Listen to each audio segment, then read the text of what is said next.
This is Queen Elizabeth I, speaking to you from the 16th century.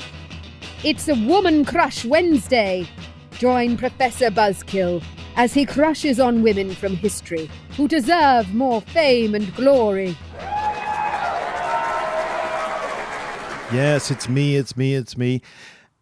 As Lady Buzzkill and I can tell you, it's tough being born to wealth and privilege. The constant socializing, serving on the boards of charities and nonprofits, being invited to endless numbers of weddings and events by everybody who's anybody, and on and on and on. In the face of these massive temptations to live the easy life of privilege, it takes a stainless steel backbone and a stupendous sense of civic responsibility to do the kind of work, the humanitarian work we do here at the Buzzkill Institute. Our Woman Crush Wednesday this week overcame the same sorts of pressures to do important work in the early 19th century. Augusta Ada King, Countess of Lovelace, who lived a relatively short life from 1815 to 1852, is usually considered the first computer programmer, having written what some people think of as the first algorithm for a computer, or at least what was the concept of a computer. The computer, and I'm putting computer in air quotes here, itself was Charles Babbage's famous analytical machine from 1837, which was never fully built, but which Babbage had conceived more or less fully, and which had become well known in scientific circles back then. And perhaps Ada Lovelace's real genius was to see that Babbage's machine, and theoretically future machines like it, could be used to do highly sophisticated mathematical and analytical work and not just be oversized calculators.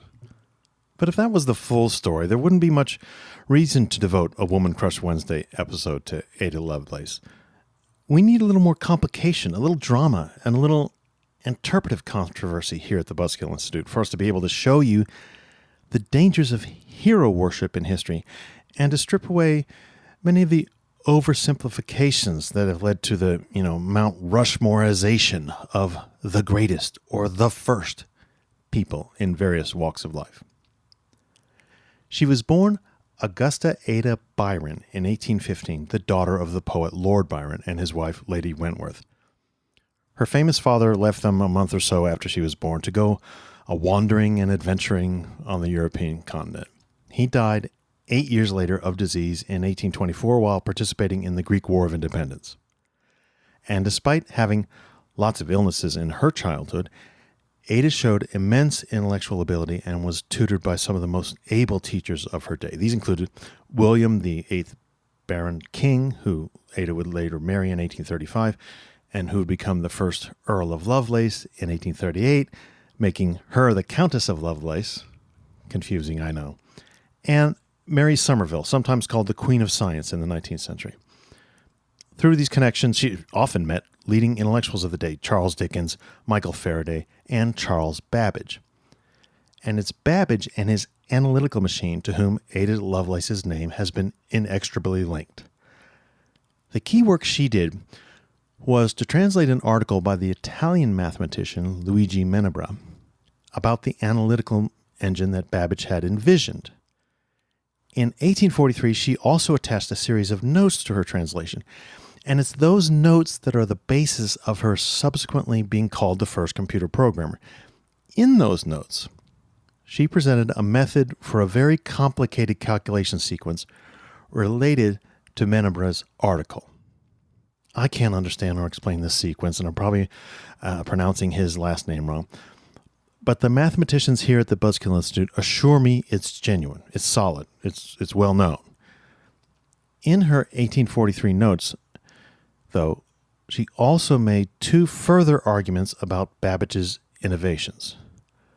The first was that artificial intelligence of the type that could, create original thoughts was not possible from Babbage's analytical machine.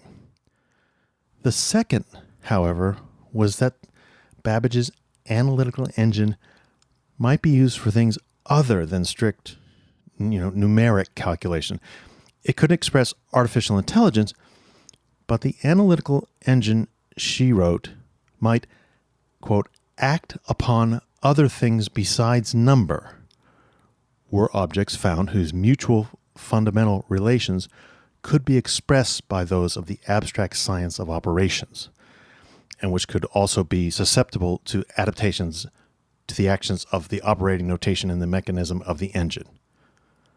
I'm still quoting here. Supposing, for instance, that the fundamental relations of pitch sounds in the science of harmony and of musical composition were susceptible to such expressions and adaptations, the engine might compose elaborate and scientific pieces of music of any degree of complexity or extent. End quote. It seems that it's this insight that separates Lovelace from the other early computing pioneers. I think the best way to explain this is to read a long quotation, explanation from Doran Swade, an expert on Babbage and Lovelace's work and a historian of computing. Swade argues, now stay with me here, quote, Ada saw something that Babbage in some sense failed to see. In Babbage's world, his engines were bound by number. He saw that the machines could do algebra in the narrow sense, that they could manipulate plus or minus signs, but all his calculating engines, his difference engine and his analytical engine, which is the programmable general purpose machine, were all bound by number. They manipulated number as a manifestation of quantity, as a measure of quantity. What Lovelace saw was that number could represent entities other than quantity. So when you had a machine for manipulating numbers, if those numbers represented other things, letters, musical notes, then the machine could manipulate symbols of which number was one instance, according to rules. It is this fundamental transition from a machine which is a number cruncher to a machine for manipulating symbols, according to rules, that is the fundamental transition from calculation to computation, to general purpose computation. And looking back from the present high ground of modern computing, if we are looking and sifting history for that transition, then that transition was explicitly made by Ada in that 1843 paper. End quote. That's the key to the genius of her discovery. This idea that if you didn't think of numbers as limited by being strictly numbers, lots of broader things were possible, short of actually creating artificial intelligence. And I use Professor Swade's quote specifically because it helps show that this story is much more complicated than the summary version of Ada Lovelace having, quote, written the first computer program, or being, quote, the first computer programmer. In that quote, Dr. Swade explains Lovelace's major contribution to the history of computing. But you see, Swade was also one of several serious scholars who have critiqued the kind of soundbite oversimplification of Lovelace's first computer programmer achievement. Those scholars argue that it's wrong to say that Lovelace's calculations published in her 1843 paper comprised the first real computer program, and in fact, that those calculations were originally created by her. Charles Babbage wrote those calculations first, and in some cases had come up with them in the late 1830s before Lovelace began studying this type of mathematics. And in fact, Babbage helped guide Lovelace through those calculations, although she later discovered an important error in one of them, which may have been the first computer bug, and she fixed it.